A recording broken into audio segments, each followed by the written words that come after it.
Hi, Julia. How are you? Great, how are you?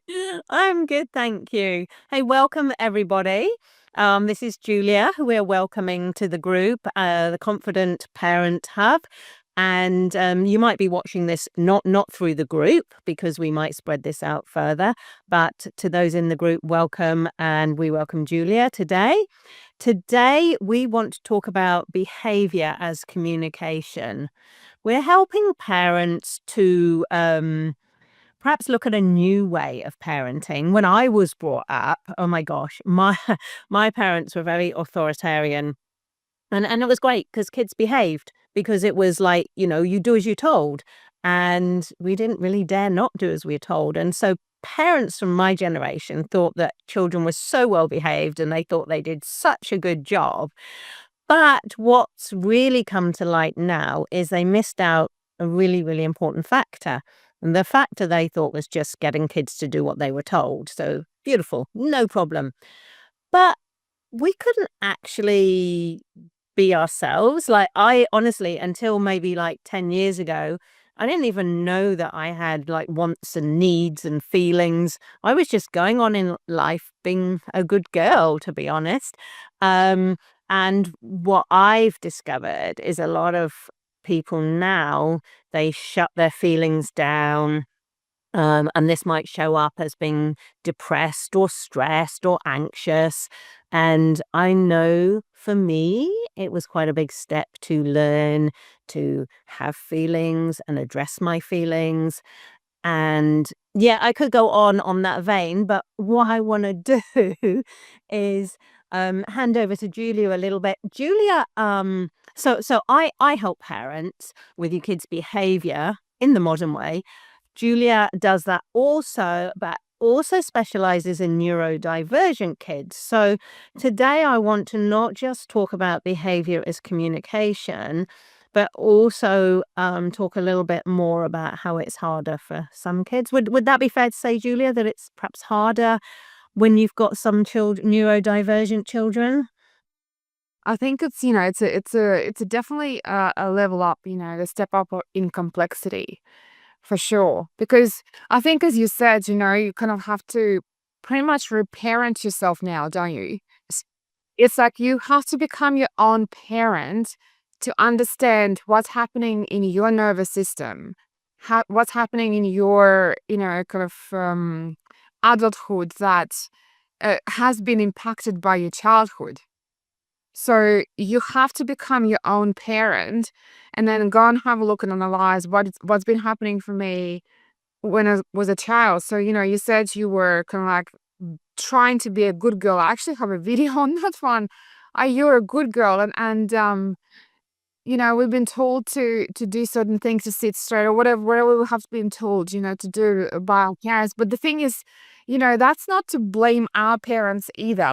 That's not, to understand that, they've done the best they can with the resources and tools they had. And with the nervous system they had at that time as well. Because, parenting is not it's not easy, is it?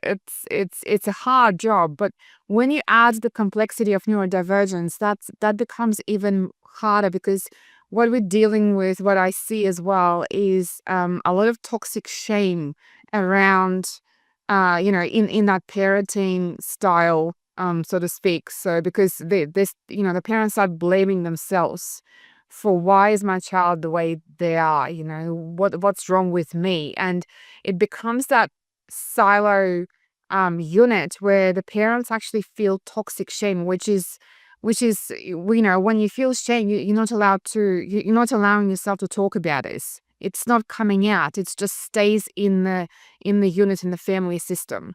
So I think it's important to actually talk about this because when I was bringing my two kids up, my boys, I think with the first one, it's definitely, lots of shame attached to that one. There's a lot of trial and error. There's a lot of, like, what have I done wrong? What am I doing wrong? Why is he behaving the way he's behaving? And, with the tools and the resources that I have right now, I would go back and, I would happily go back and go, right, this is what I need to do. I can't react to this situation. It's not a personal attack on me. It's just the child is finding their way in this world as well. And I have to be here to help them, because I think the discrepancy is that we adults been brought up with these social norms of, these societal norms that you have to be you have to do this, that, and the other with, when bringing up children. But we're not actually being told or being taught, but, thinking for ourselves. How do we want to parent our children rather than somebody telling me how to parent them? So it's like, my son, he was quite a character. So he's still quite a character, and he's the eldest. He's 23 now, and he was a very active child. So I think maybe there's the component of ADHD or something like that. But I'm not here to label kids either. I don't like labels at all, unless they help you to do interventions. But it's at that in that moment where the discrepancy becomes, we're speaking adult language to a child. So there's a huge massive gap, and we forget that, their brain development finishes at 27. So they're not, they're emotional creatures. So they're thinking with emotions, they're feeling with emotions. So not actually logically understanding or waking up in the morning going, I'm going to ruin my mother's day today because, I have a plan how to ruin her day. They don't have a plan like that. If they had the resources, they would do anything in their power not to have those explosions.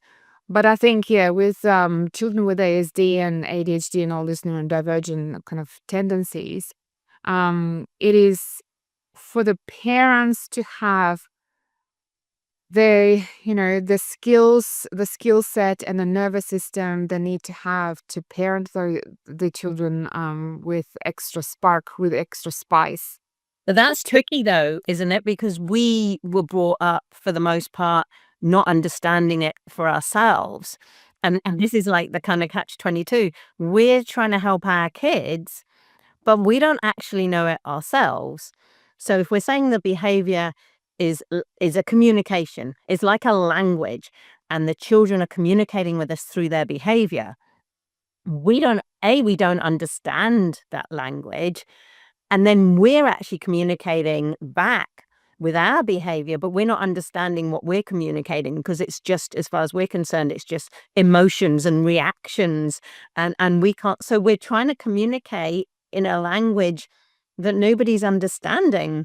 And then is it any wonder that the communication's not working and our child's getting frustrated because they don't know what to do? We're frustrated because we're trying to use words for them, which is not the language they're using. And everybody gets frustrated and upset about it. Yeah, and it is a big match of nervous systems as well. We are triggered for whatever reason. Our childhood traumas, or we have been triggered in that way, and then they have been triggered for all the different reasons. So we too, basically, we at that moment of the triggering, we become children ourselves. So we're talking with our child's brain, from the past, with our own child. So there is no hope in the world we're going to do something useful, because yeah, all it is going to be. But having said that though, that's not to put guilt or blame on, on parenting either, because I mean, I've been in that situation so many times, countless times. I think it's about repair. It's how do you repair after that? How do you go back and go, shit, I have done something that I shouldn't have done, and not to sit and marinate in that blame and guilt and whatever. You go back to your child and go, hey, I messed up. Let's figure it out. What was happening in that moment? I think that's very important to notice, and also to give the children voice and go, hey, you were struggling at that time.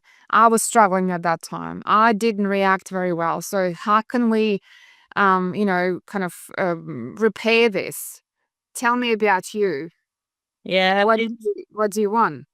It's very interesting because I literally got triggered the other day, and I do have this feeling of I should know better. Well, not know better, but I felt guilty afterwards, double guilt. Guilt for reacting rather than responding, and guilt for, am I not, can't I do better than this? Like, I felt I'd let myself down. So, that's a double guilt. And I think that happens to parents all the time. A number of parents who come to me, I don't know if it's the same for you, and they're like, "I swore when I had kids I'd never shout at them." And we have the best intentions that we're gonna stay calm, but you know what? We do get triggered. And then we feel really bad for it, and we feel bad because we promised we wouldn't do that, and bad for the situation and what we've put upon our child. So I quite like your emphasis on the repair, which I have to say was something I did not know for years. So with my son, who was really tricky, we had a lot of issues and I kept skipping the repair bit. I didn't, honestly, I mean, hands up, confess, I just didn't, I had no idea. And it took me years before I started doing the repair. And now I can see like how important it is and how could I have missed that, know? So please, if this is the first time you've heard this, don't feel bad for missing it, okay? I've missed it for years. Better to find out now, though. Yeah, that's right. And I think, it is also important, like, being in our space too. Like, we're now putting 10 times pressure on ourselves to be good, I can't mess up because I'm actually preaching this stuff. So but at the same time, we're all human and we do have those low moments as well. And to give yourself grace for it and, to give yourself self-love and go, all right, everyone messes up and it's important to go back to yourself as well and go, hey, what has happened in that moment for me? What triggered me and why did that trigger occur? Going back into your childhood and realizing that, hey, this is probably where it's coming from. Just, working through this stuff. But also, I don't want to, I want to make emphasis on how amazing parents are, the unconditional love and everything they're giving to their children. And then, they go back crying in the pillow quietly, and just, but I think, as long as it's, not shame, I think like when guilt is normal, guilt is human. Guilt is when you like messed up and you just realize and go shivers, I messed up. But shame is when we live in that toxic shame and not able to talk about this, and it's a vicious spiral. So we're spiraling out of control, creating all these different patterns where we're then projecting that shame onto our children. So the cycle goes on and on and on. And apparently it's generational thing too. Shame goes in for generations. So you pass on those patterns as well. So yeah, I'm hat off to all the parents in the world because it's the hardest job. And the best, I think, also I think we as adults, we think we have to fix it straight away. We have to do something straight away, but the best strategy is to do nothing sometimes. It's just like go, just say that I'm here nearby, go breathe, regulate your nervous system and just then come back. Like do nothing. So don't rush in to fix and repair it, you mean? It's like, I think it's quite funny that when I was originally, oh gosh, years ago when I started training and time out was the thing.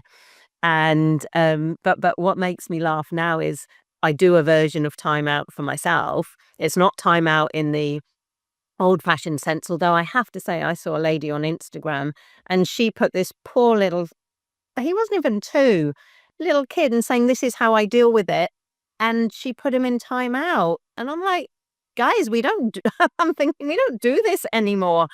But, I do kind of put myself in timeout. The whole do nothing thing, the timeout really was supposed to be just a time to just as you say, get yourself regulated again. So it is a timeout in a way. It's just like, just step away, breathe, and give yourself a chance to calm down, step away from the situation.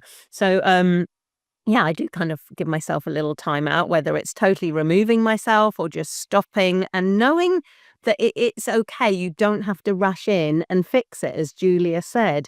I mean, maybe it's my personality. I have a tendency. I'm a fixer. I want to fix it straight away. But when I'm still wound up and triggered, I know this is not the time to do it.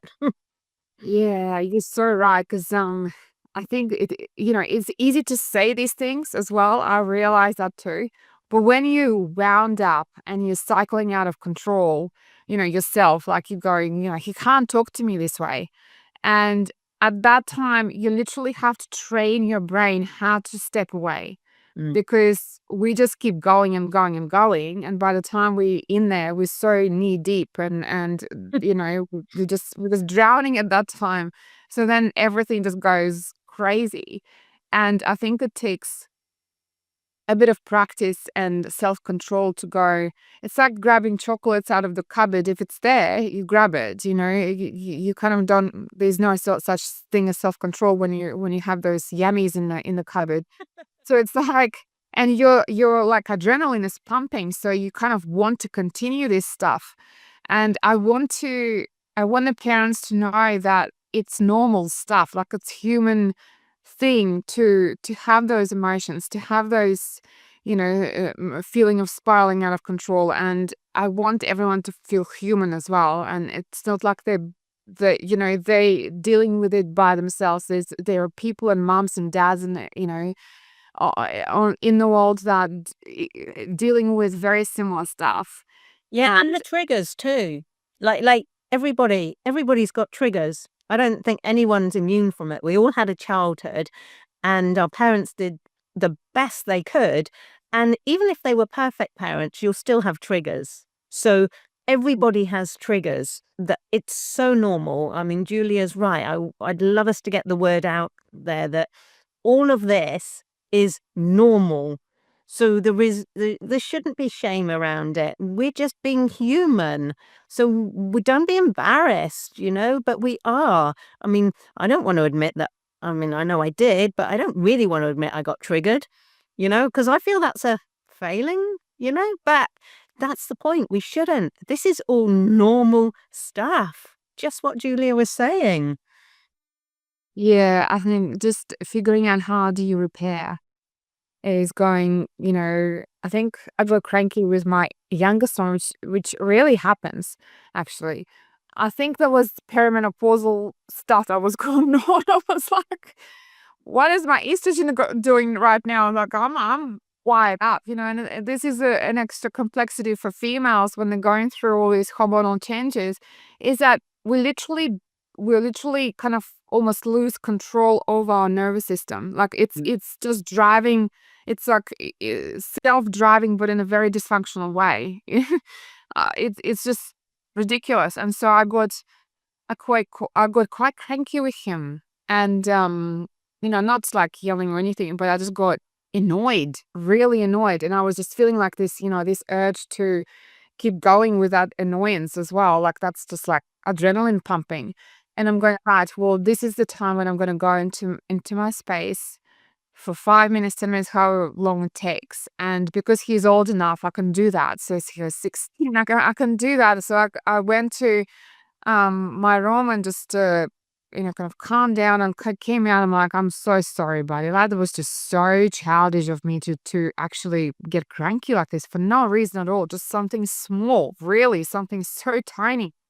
And I want to also shout out to the single moms too, because it's hard work to parent, let alone being a single mom when you're just relying on yourself and you don't have that, person who steps in for you when you need that 5 minutes. It's super, super tricky. So, being a single mom myself, I know how hard that can be. It's super hard. So you have to kind of like almost find, your team of people who you can talk to so you feel human, not those people who go, oh, have you tried this and tried this and tried that? And, but people who actually go, hey, this is super hard. I can see you, I can hear you, I can understand you. I think moms really need that circle of friends who, see them all the time rather than going, well, my kids don't do that. What I do, I get them outside and I do this and not the other. Well, good on you, but my situation is not like this. So I'm not even your friend at the end of it because you're not even understanding me. Like that's another, and then that's when it becomes toxic shame because the mums go, shit, they're doing all the right things. So what's wrong with me then? So I think as women, we need to support each other in that way that, we're just going to have to shut up and go, right, this must be hard because you have your own story. Well, this is why we're here, isn't it, Julia? To help, those people. And then it's not just single mums. I've discovered you don't, I'm a single, I'm widowed with 4 kids. You don't have to be widowed with 4 kids to find it Yeah. hard. You can be in a partnership and have 1 kid and it's hard. But what I'd like to circle back on before we wrap up is to help parents a little bit more with, you were talking about the repair afterwards, and I don't know if parents know about that. So before we wrap up, can you just perhaps give a few more tips and hints or explain exactly what that means? Because you said how important it is. So let's just help the parents with a few tips of how do we do this repair thing? Yeah. So I think it's just realizing, that you have messed up a little bit and, you know, what kids normally do, they soak your nervous system. So if you are triggered, if you wire up, they will soak it up. So your thing is to, our thing to, as parents, we need to regulate ourselves. So to calm our nervous system. So then we go back into that space, even if we take 1 minute, 2 minutes, or whatever it is, like quick breath out or breath in, or just really have cold water, face wash, just quickly splash water on your face or something that kind of gets you out of that triggered stage. And then you go back and you just go, hey, I made a mistake, like I've messed up. You just literally, it depends on how old the child is, of course, but like say for example with teenagers, you just say how it is. I've messed up. I feel guilty about this what I said. And let's not, let's just give each other a hug, or, can you tell me what's happening for you? So because you can say what you're feeling. It's like Inside Out movie. It's okay to feel anger. I was feeling angry at that point in time and that took over my nervous system. So let's just make it right. Like what can I do to make it right to you? It's just, I think it's just simple. Go with your heart. I think there's no scripts, there's no nothing. Just go with your heart, how you would. And I think it's important to talk to you as that child as well.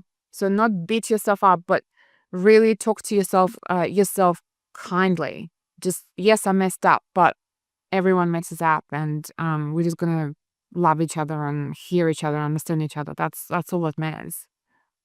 Okay, so let's wrap up and I'd love everybody listening to take away at least 2 or 3 key points from what we've said. Julia, what maybe would you say are the 2 or 3 key points of message to get from our chat today for parents? I think don't be hard on yourself. We're all human, and you know dive into yourself before you dive into your child's nervous system. So dial in, tap in, learn how to repair with yourself, and then you create that empathy around you. So empathy, understanding, all of that. Yeah. So just really go with your heart. Forget about societal norms and rules and all those things. Go with your heart. Yeah. I'd love mums to be a bit, I mean, I'm the same, be a bit kinder on ourselves and a bit more forgiving of ourselves. I'm quite hard on myself. A lot of parents, we want to do the right thing, we want to get it right, and that's a lot of pressure. So, yeah, relieve the pressure a little bit. Thank you, Julia. Yeah, thanks, Vanessa.